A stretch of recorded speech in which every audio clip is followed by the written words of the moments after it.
Why don't you cut down those silly trees, Solomon? You're not Johnny Appleseed. That was the HOA president's catchphrase. She said it for 12 years. She said it at HOA meetings. She said it in the local newspaper. She said it in Facebook posts to 156 homes.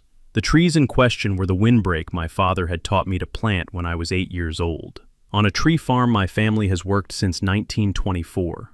Tabitha Crenshaw thought my hardwoods were ugly. She thought my Christmas trees were silly. She thought a retired forestry professor was a country bumpkin who needed her aesthetic guidance. For 12 years I let her talk. I planted more trees. I waited. And then, in the second week of January, the kind of ice storm that comes to Oklahoma once a generation arrived at her front door. She stood at my gate 3 days later in $3,000 sandals, frozen, asking me for a sandwich. Where are you watching from? Drop a comment. My name is Solomon Bridger. People call me Saul. I have been the owner-operator of Bridger Hardwood and Christmas Tree Farm in Payne County, Oklahoma, since 1985. My grandfather, Ezra Bridger, bought 280 acres of overgrazed cattle land east of Stillwater in 1924. He paid $1,400 for it. He planted his first row of bur oak in 1926, 21 saplings, each 3 feet apart, in the kind of staggered double-row pattern he had read about in a USDA Forest Service bulletin a county extension agent had given him at a county fair in Tulsa. My father, Calder Bridger, took over the operation in 1958, 6 years after he came home from Korea, with a small piece of shrapnel still in his left calf and an unfinished forestry degree in his head. He died in 1998. He was 69.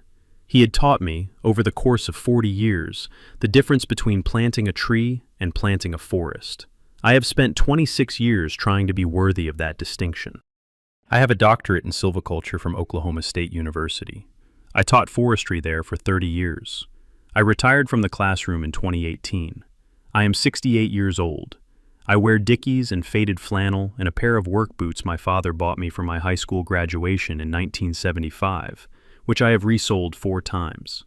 I drive a 2002 Ford F-150 with a tailgate dent I have not bothered to fix. My wife Maeve was a librarian at the Stillwater Public Library for 26 years. She retired the same year I did. Our daughter Imogen is 41 and an attorney in Tulsa. She has 2 children, Sage and Owen. They visit us most weekends in the summer. They like the Christmas tree blocks. They like helping their grandmother count rings on stumps. In 2010, a developer named Chip Crenshaw bought the 80 acres west of my property line. The land had been part of the old Halverson Ranch.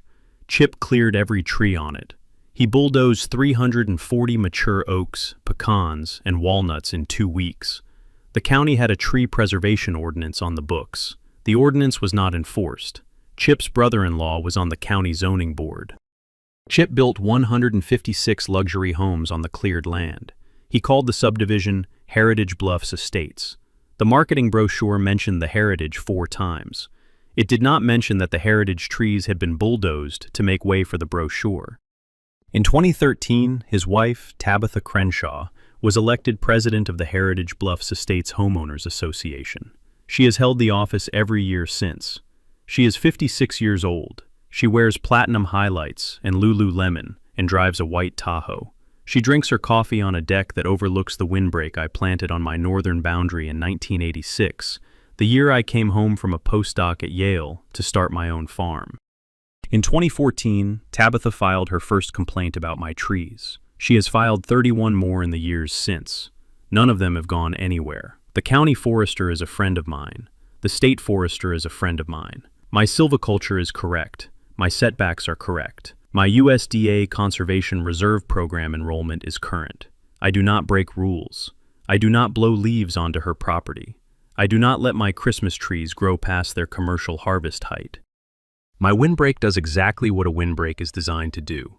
It moderates wind speed at ground level by 68% within 15 tree heights downwind. It traps snowdrift. It captures dust. It reduces house heating costs in the leeward properties by an average of 12%. The Heritage Bluffs residents have benefited from the windbreak every winter since 2010. They did not know they were benefiting. Tabitha did not tell them. In 2018, Tabitha Crenshaw stood up at a Heritage Bluffs HOA meeting and said the sentence she has now said in 31 Facebook posts, 14 newsletter articles, and one HOA-wide email blast. Why don't you cut down those silly trees, Solomon? You're not Johnny Appleseed. For 12 years I have not answered her. In the second week of January, 2026, the weather did. The first time Tabitha Crenshaw walked onto my property to demand I remove a tree was a Saturday morning in May 2014. She was 35 years old then, in a J. Crew dress and a pair of leather flats, with her platinum hair freshly highlighted and a manila folder under her arm. She had not been HOA president a full year. The tree she wanted me to remove was a 30-foot bur oak at the northwest corner of my windbreak. The oak had been planted by my father in 1965. It shaded the back deck of the Crenshaw house. It dropped acorns on her lawn furniture every fall. I was on the porch with Maeve and a cup of coffee. I let her walk up the gravel drive. Mr. Bridger, Mrs. Crenshaw, I'd like to discuss the oak tree on your northern boundary, the one that drops debris onto our property. Mrs. Crenshaw, that tree was planted by my father in 1965. It is on my deeded property. The acorns are a feature of an oak tree, not a defect. She smiled. It was already the smile I would come to recognize over the next 12 years. Mr. Bridger, we would like the tree removed. Mrs. Crenshaw, the tree is not for removal. Have a good morning. She did not leave. She opened the manila folder. She produced a printout from a website. The printout was about view sheds and neighbor aesthetic compatibility. It was from a blog operated by an HOA management company in Phoenix. Mr. Bridger, there is a doctrine called viewshed harmony. Mrs. Crenshaw, there is no such doctrine in Oklahoma law. The tree is not for removal.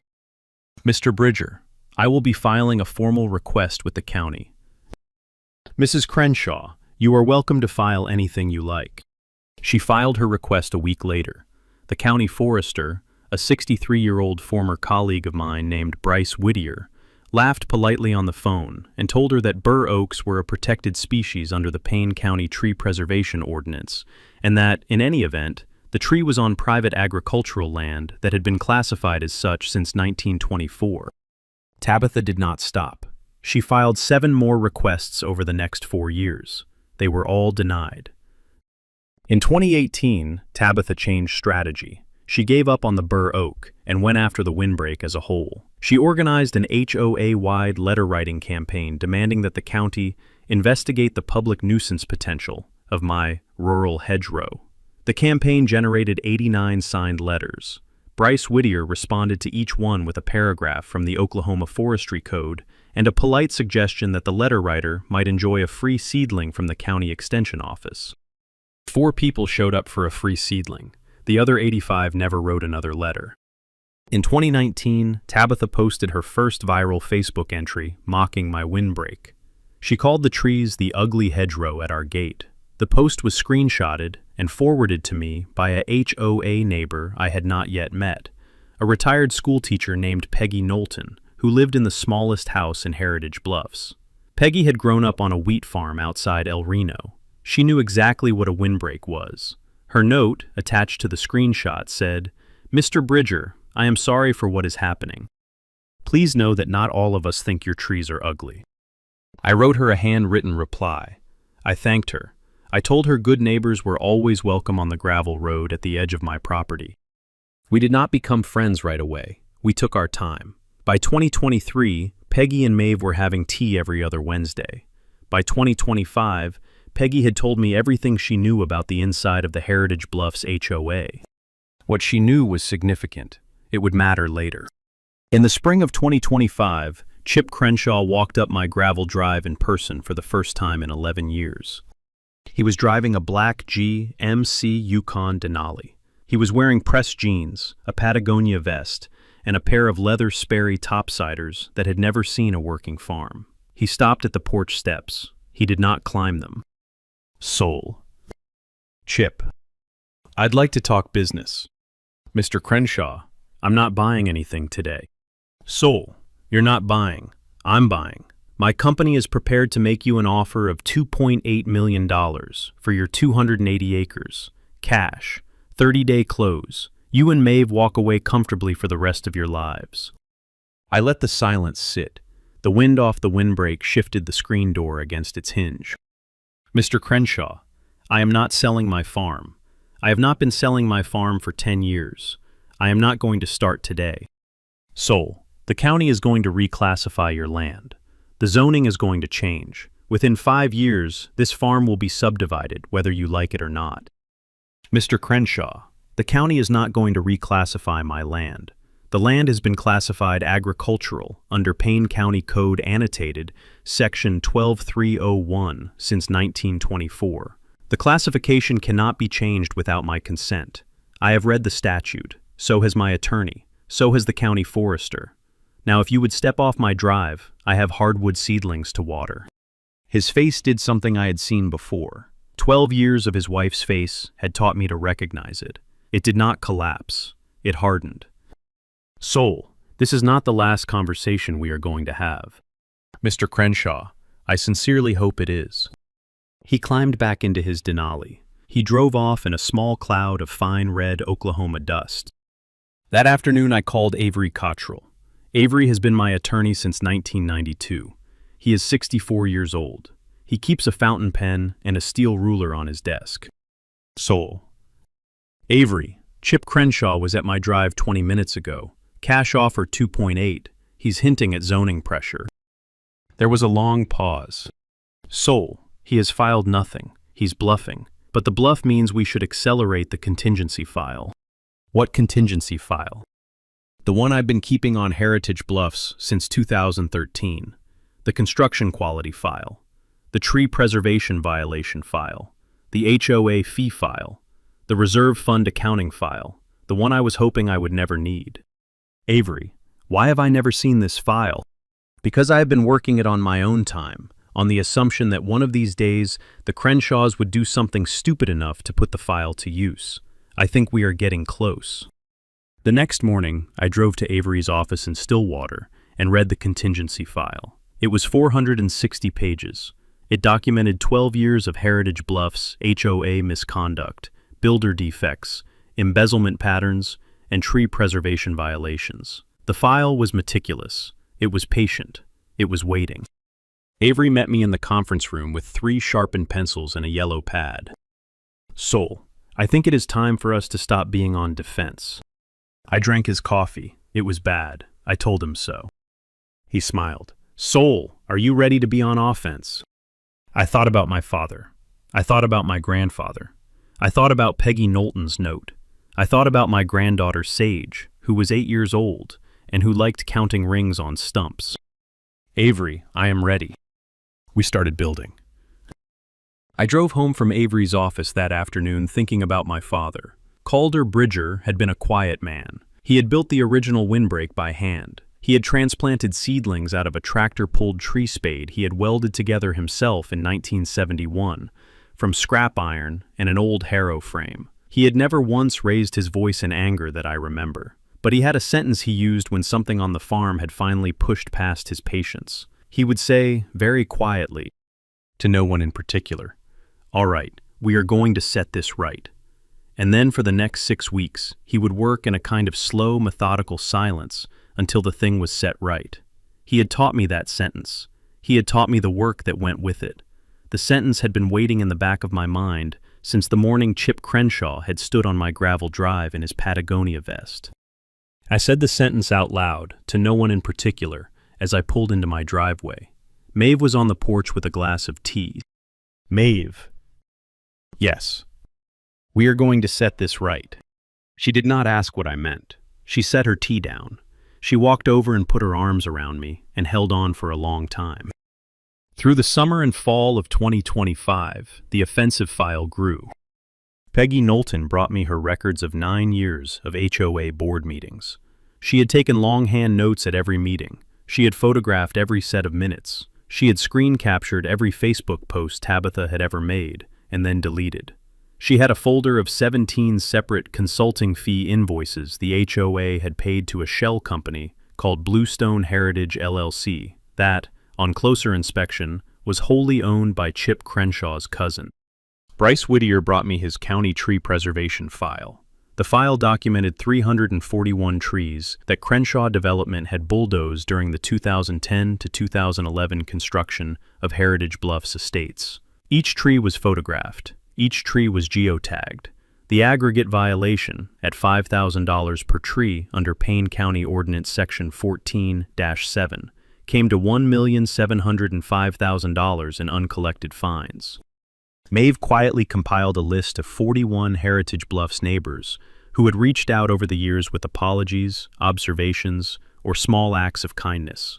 The list was a Rolodex of allies, most of them retired, most of them women, most of them quietly mortified by what their HOA had become. Imogen drove up from Tulsa one weekend and reviewed Avery's file from front to back.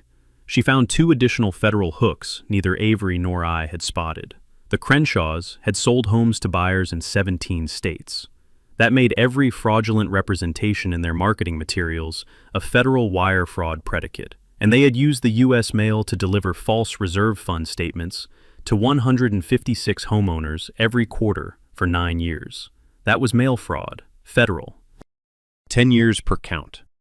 Imogen looked at me across Avery's conference table. Dad, this is enough for an indictment 3 different ways. I know it is, honey. Dad, why have you waited so long? I thought about that for a minute. Imogen has always asked the right questions. Honey, I have waited because the trees needed to grow up first. She looked at me for a long time. Then she nodded. Dad, the trees are grown. The windbreak is done. It is. Then it is time. Avery filed the criminal referral with the Oklahoma Attorney General's Real Estate Fraud Division in late October. The referral went to senior investigator Felicia Burrows, who had grown up on a small cattle operation outside Pawhuska, who had spent 22 years investigating exactly this kind of construction and HOA scheme, and who had been waiting for a referral on the Crenshaws for 6 years. Felicia called me 3 days later. Mr. Bridger, I have been waiting to be in a room with you for a long time. I would like to meet.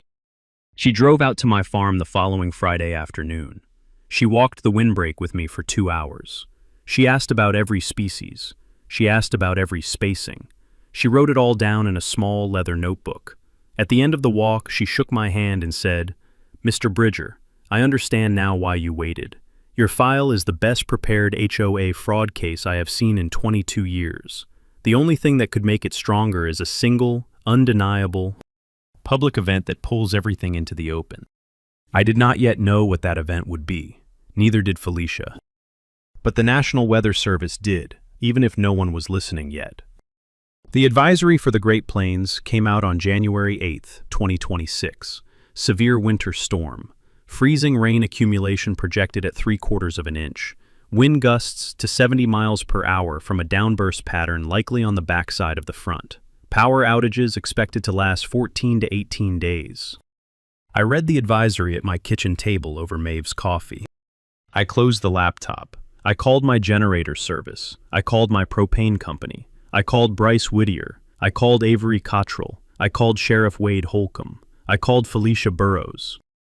I did not call Tabitha Crenshaw. She had told me for 12 years that her HOA was prepared. I was about to find out if she had been telling the truth. 2 days before the storm, I drove to Heritage Bluffs Estates with a packet of typed materials. I had not been inside the subdivision in 11 years. The last time, I had been delivering Christmas trees to 4 homes that had ordered direct from my farm before Chip Crenshaw built the gate. I had stopped going in after Tabitha posted a Facebook entry mocking the wooden flat-stack truck I used for deliveries. This time, I drove up to the gatehouse in my F-150. The gate guard was a kid in his early 20s named Cody, who recognized my truck. He waved me in. I drove down the main drive past the houses I had watched Chip clear-cut a forest to build. The houses had matured into a kind of suburban orderliness, but the orderliness was thin. No street trees, no mature shade, no windbreak, just lawns and asphalt and overhead power lines on aging poles. Half the houses had Bradford pears in the front yards. Bradford pears are known to fail catastrophically in ice storms. Any forestry professor will tell you so. I had told my own students that for 30 years. I stopped at Peggy Knowlton's house. She came out with a thermos of coffee and a folder I had asked her to prepare. Peggy. Soul.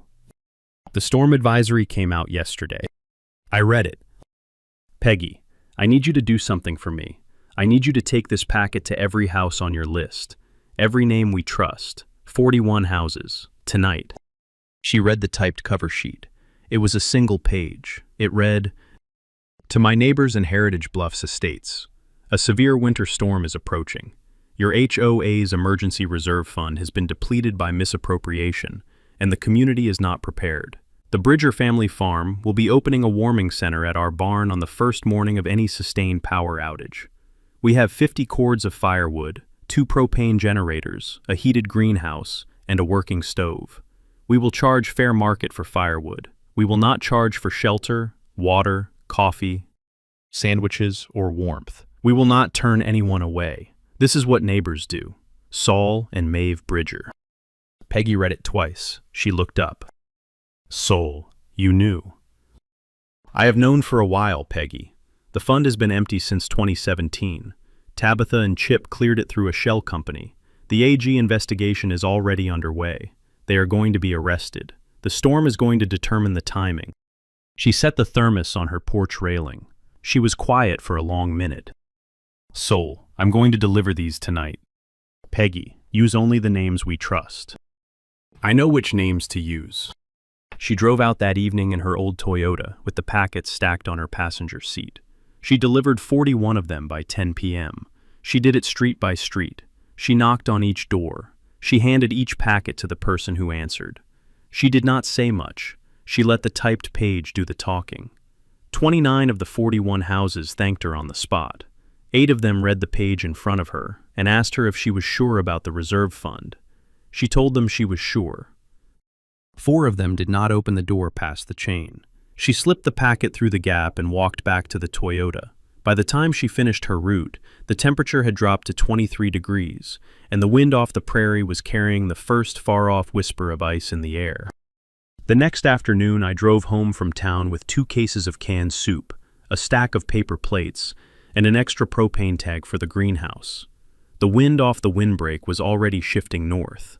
The sky was a pale gray, with the kind of low clouds I had learned to recognize as a boy on this farm.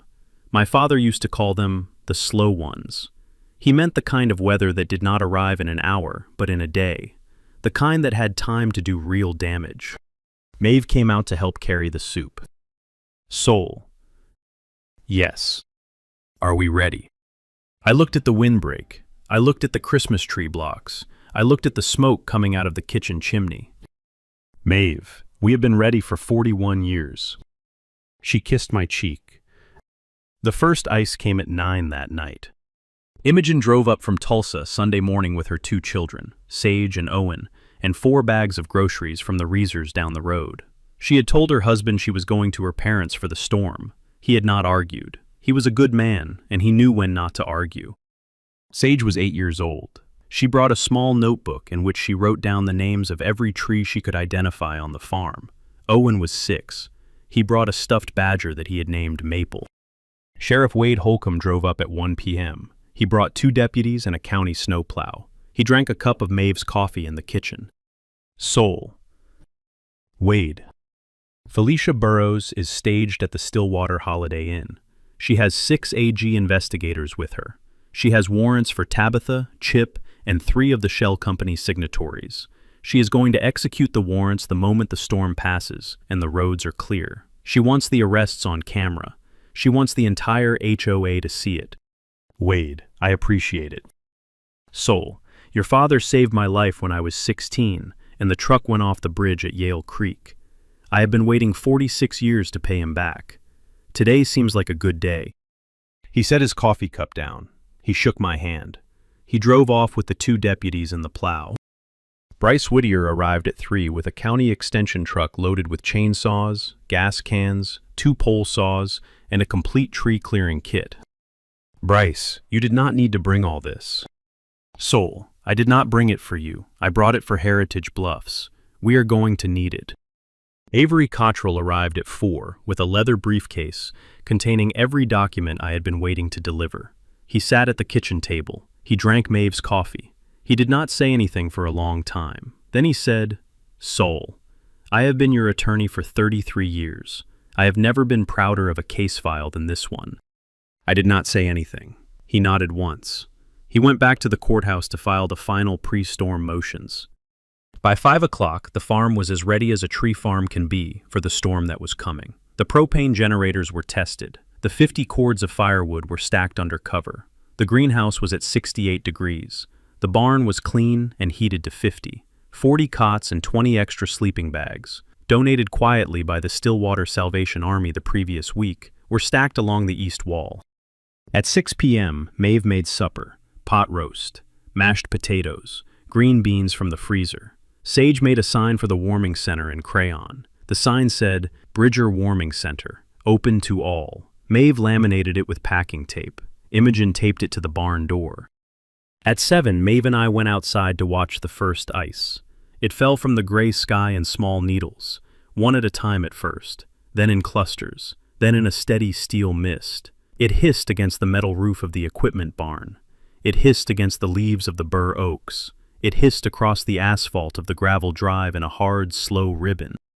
I stood on the porch with my wife of 41 years and listened to 50 acres of Oklahoma hardwood take an ice storm without breaking a single branch. Maeve. Yes. They are not going to break. I know they are not. The ice continued through the night. The storm did exactly what the National Weather Service had predicted. By 2 a.m. Sunday night, 3/4 of an inch of ice had accumulated on every horizontal surface in Payne County. At 3:15, a downburst wind hit the county at 68 miles per hour. The Bradford Pears and Heritage Bluffs began to fail at 3:22. By dawn, 89 ornamental trees in the subdivision were down. 6 of them had landed on houses. 2 had landed on cars. 1 had landed across the only eastbound access road out of the gated community. The power went out across Payne County at 4:06 a.m.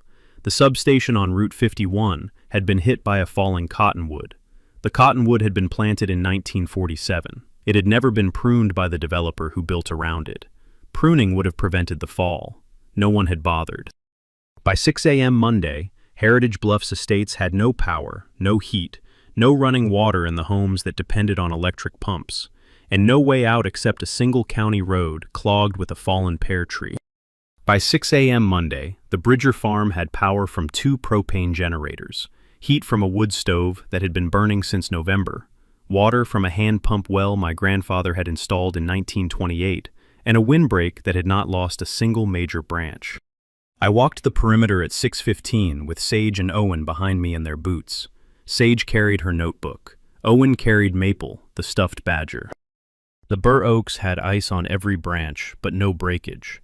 The eastern red cedars were bent low, but standing. The Osage orange, which my grandfather had planted as a hedge in 1926, and which I had maintained for 40 years, was untouched. The Christmas tree blocks were silver in the morning light. Every tree stood. Sage wrote in her notebook, "Grandpa's windbreak, 0 broken." She underlined 0 3 times. We walked back to the house. Maeve had hot chocolate ready. Imogen was tuning the AM radio to the local news station. The reporter was on the line with the county emergency manager, describing Heritage Bluffs as one of the hardest-hit subdivisions in north-central Oklahoma. At 6:53, the first knock came at our gate. A family of 4, the Petersons, 2 children and a small dog. The mother was wearing yoga pants under a parka. The father was wearing a Patagonia jacket he had not zipped up because his hands were too cold to work the zipper. The children were crying quietly. I opened the gate. "Come in." I walked them to the barn. Maeve had coffee, soup, and sandwiches ready. The Petersons sat on cots. The children warmed their hands at the wood stove. Maple the badger took a seat on a stack of blankets. By 7:15, there were 6 more families. By 8, 13. By 9, Peggy Knowlton drove her old Toyota up to our gate. She had 4 sleeping bags in the trunk. "Sol, I am volunteering. Where do you need me?" By 10, the barn held 31 Heritage Bluffs residents. At 10:15, a black GMC Yukon Denali pulled up to my gate. It was Chip Crenshaw. He had not made it to Tulsa Saturday night. He had been stranded at the Heritage Bluffs gatehouse with a flat tire and no working cell phone. Soul. Mr. Crenshaw. Soul, I need shelter. I need a place to charge my phone. Mr. Crenshaw, the warming center is open to all Heritage Bluffs residents, including you. Same terms as everyone else. He came in. He sat at the far end. He did not speak to anyone. He charged his phone on a power strip Maeve had set up. He did not reach his attorney. His attorney was, at that moment, on hold with the Oklahoma AG's office, discussing the federal indictment that had been unsealed at 6 a.m. At 1:15 p.m. Tuesday, Tabitha Crenshaw drove up to my gate. She was in her white Tahoe. She was alone. She had not seen her husband since Saturday afternoon. He had been at the gatehouse Sunday night and at my barn since Monday morning, and she had not yet realized either fact because cell phones had been down for 36 hours. She was wearing a parka over Lululemon and a pair of Tory Burch sandals. The sandals were the wrong choice. She had not noticed. She stepped out of the Tahoe. She walked to the gate. Sheriff Wade Holcomb was inside the gate with me, leaning against the bed of my pickup, drinking a cup of Maeve's coffee. Tabitha looked at the sheriff. She looked at me. Soul, my house has a tree through the roof. The HOA office is unreachable. The reserve fund. There has been some kind of administrative issue. I need shelter. I need to find my husband. I need to find my daughter. Mrs. Crenshaw, the warming center is open. Your daughter has been at the barn with the Peterson family since Monday morning. Your husband has been there since 10:15 Monday. Her face moved a quarter of an inch. Soul, I didn't know. Mrs. Crenshaw, there has been no way to know. The phones have been down.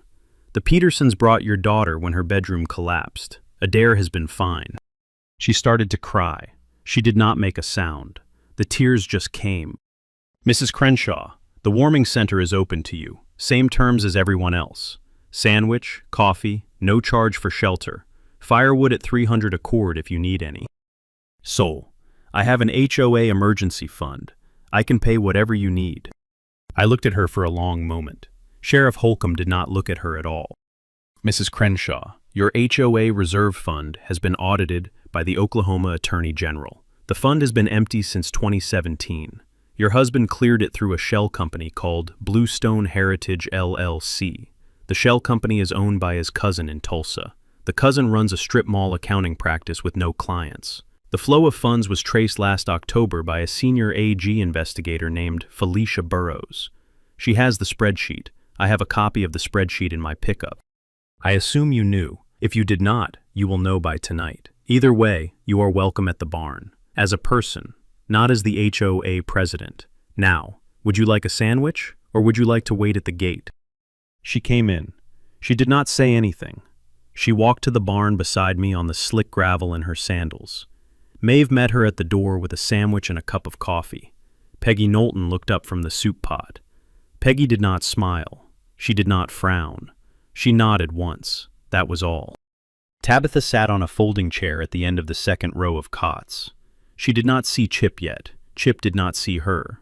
They would not see each other until 2:30 p.m., when Felicia Burrows walked into the barn with an arrest warrant. At 2:30 p.m. Tuesday, Senior Investigator Felicia Burrows entered the Bridger Family Warming Center with 3 AG agents in tactical vests and a sealed federal warrant. The barn went quiet. 47 Heritage Bluffs residents and 3 Bridger family members watched her walk down the center aisle between the rows of cots. She stopped at the folding chair where Chip Crenshaw was sitting. He had just finished his second sandwich. He was watching the wood stove. Charles Wendell Crenshaw. He looked up. Mr. Crenshaw, I am Senior Investigator Felicia Burrows of the Oklahoma Attorney General's office. You are under arrest on federal and state charges of mail fraud, wire fraud, conspiracy to defraud, embezzlement from a homeowners association, theft by fraud, and violation of the Payne County Tree Preservation Ordinance, count 341. You have the right to remain silent. The cuffs went on at 2:31. Chip did not speak. He looked at me. I did not look back. He looked at his wife at the far end of the second row of cots. She was looking at him for the first time in 3 days. Felicia turned. She walked to the second row. Tabitha Suzanne Crenshaw. Tabitha stood up. Mrs. Crenshaw, you are under arrest on charges of conspiracy to defraud, mail fraud, embezzlement from a homeowners association, and false report to law enforcement. You have the right to remain silent. The cuffs went on at 2:32. Maeve walked across the barn and stood beside the 4-year-old girl with the badger. She put her hand on the child's shoulder. Felicia and her agents walked the Crenshaws out of the barn. Sheriff Holcomb followed them with his hat in his hand. The barn doors closed. Inside the barn, no one spoke for almost a minute. Then Peggy Knowlton ladled another bowl of soup. She handed it to a teenage boy who had been sitting next to his grandmother. The boy thanked her quietly. Peggy nodded. She went back to the pot. That was how the warming center kept running through Tuesday afternoon and Wednesday and Thursday. The power came back on across most of Heritage Bluffs Friday morning. The temperature climbed back to the low 30s Friday afternoon. 47 residents went home Friday with 3 cords of firewood each, a thank you sandwich Maeve had wrapped in wax paper, and a hand-typed letter I had written explaining what had been discovered about their HOA. 41 of the 47 thanked me in person. 6 did not. 2 of them were former friends of Tabitha's, who had not yet accepted what had happened. The other 4 were just embarrassed. That was all right. I had not done it to be thanked. The local newspaper covered the warming center on Saturday. The Channel 6 van came on Sunday. The headline of the Stillwater News Press said, on Monday morning, Bridger Family Shelters 47, HOA President Arrested in Barn. The article ran with a photograph of Sage Bridger, 8 years old, standing in front of the Bridger Warming Center sign with her notebook tucked under her arm. The caption read, "Zero broken, from the notebook of Sage Bridger, age 8. I have a copy of the article framed in the front hall. It is the only thing I have ever framed. Maeve says she expected as much. She says that of all the things in our home, the one I would frame would be a photograph of our granddaughter, standing in front of a barn door with a notebook full of trees that did not break. She says she has known that about me since 1983. I do not argue. I do not need to." The federal grand jury returned a 47-count indictment against Chip and Tabitha Crenshaw 3 weeks after the storm. Chip Crenshaw pleaded guilty to 14 counts. He received 9 years federal and was ordered to pay $4.2 million in restitution to the Heritage Bluffs HOA, plus $1,705,000 in back fines for tree preservation violations to Payne County. Tabitha Crenshaw pleaded guilty to 8 counts. She received 6 years and was ordered to pay $720,000 in restitution. The Heritage Bluffs Estates HOA was placed under court-ordered receivership for 2 years. The new board, elected 42 days after the storm, was led by Peggy Knowlton. The vote was 114 to 9. Peggy's first action as president was to amend the HOA covenants to recognize Bridger Hardwood and Christmas Tree Farm as a beneficial neighbor under Payne County Code. Her second was to repeal the HOA's ban on wood stoves, propane backup systems, and exterior firewood storage. Her third was to commission a community windbreak study from Bryce Whittier. Bryce drew up a plan. The plan called for the replanting of 341 trees along the southern and western boundaries of Heritage Bluffs Estates, 1 tree for every tree Chip had bulldozed in 2010. The trees would be paid for from the restitution fund. I donated the seedlings. Bryce did the planting consultation for free. 41 Heritage Bluffs households volunteered to do the actual planting on a single Saturday in April. Sage and Owen helped. So did Imogen. So did Maeve. By the end of that Saturday, 341 young hardwood seedlings stood in neat staggered rows along the southern boundary of Heritage Bluffs Estates. The trees would take 15 years to reach windbreak height. I established the Bridger Forest Education Trust that summer. The trust is endowed by 20% of the net annual revenue from the tree farm. It provides free silviculture training, free seedlings, and free planting consultation to any small family farm in Oklahoma. In the first year, the trust assisted 43 farms. In the second, 87. The trust's logo is a young bur oak sapling next to a mature bur oak, with the dates 1924 and 2024 on the trunks. My daughter Imogen moved back from Tulsa the following winter. She had decided to leave her law firm and run the trust full-time. Sage now has her own clipboard, Owen has his own notebook. Maple the badger remains in the possession of the 4-year-old girl who lost her stuffed rabbit in the storm. She has named him Maple too. Maeve says that is the right name. On the first anniversary of the storm, I walked the north windbreak at sunrise, with Sage and Owen behind me. The bur oaks my father had planted in 1965 were standing. The bur oaks I had planted in 1986 were standing. The bur oak seedlings I had planted with my granddaughter the previous spring were standing. The wind off the windbreak was steady and slow. Sage stopped at the corner oak. She put her hand on the trunk. "Grandpa." "Yes, honey. This is the one that didn't break." "This is the one, sweetheart." Great-grandpa Calder planted it. He did. And one day, my grandkids will stand here and ask whose tree it is. I did not say anything for a moment. "Honey, they will." She wrote it down in her notebook. We walked the rest of the windbreak together, the three of us, in the slow January sunrise. Owen stopped at every bur oak and patted the trunk with his small mittened hand. Sage wrote each tree's age in her notebook. The eastern red cedars at the corner of the property line were heavy with old snow and new sun. The Osage orange hedge my grandfather had planted in 1926 looked exactly the way it had looked the morning he had finished planting it. Short, dense, unbroken, immortal. A red-tailed hawk circled over the south field. A flock of juncos worked the snow under the cedar branches. The only sound was the small, dry creak of wood under cold light. I thought about what Avery had said the night before I filed the criminal referral. He had told me that the case file was the best he had built in 33 years. He had told me he believed it would close cleanly. He had told me he believed the storm would do the public work for us. He had been right about all three. He had been my father's friend before he had been mine. He had been right about most things for most of his life. I had nothing to add to any of it, so I walked the windbreak with my grandchildren and let the wind off the prairie do the talking for me. If your HOA has ever mocked your farm, your trade, your way of life, or your slow, patient work, drop your story below. Subscribe so you don't miss next week. Justice doesn't always look like a courtroom. Sometimes it looks like a windbreak that has been growing for 41 years, standing in an ice storm without losing a single branch, while 156 luxury homes learn what their HOA president actually meant when she said the community was prepared. Here's the thing about the Crenshaw.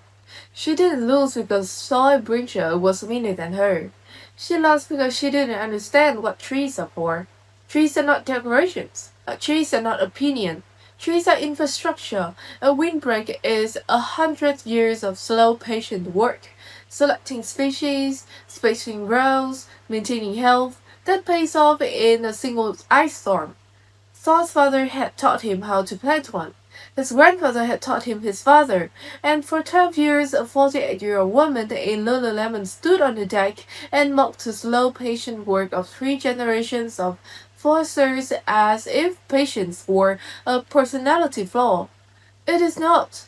It is, in many cases, the only thing that stands between a house and a falling Bradford pear at 4 in the morning in January. The strongest neighbors in any communities are the ones who have been doing their slow, patient work for 40 years before anyone bothered to notice. They have receipts, they have data, they have files, they have neighbors, they have firewood. If Tabitha had ever mocked your slow, patient work, your story below. Subscribe so you don't miss the next week. Justice is patience, and it usually shows up at the gate in a parka asking for a sandwich.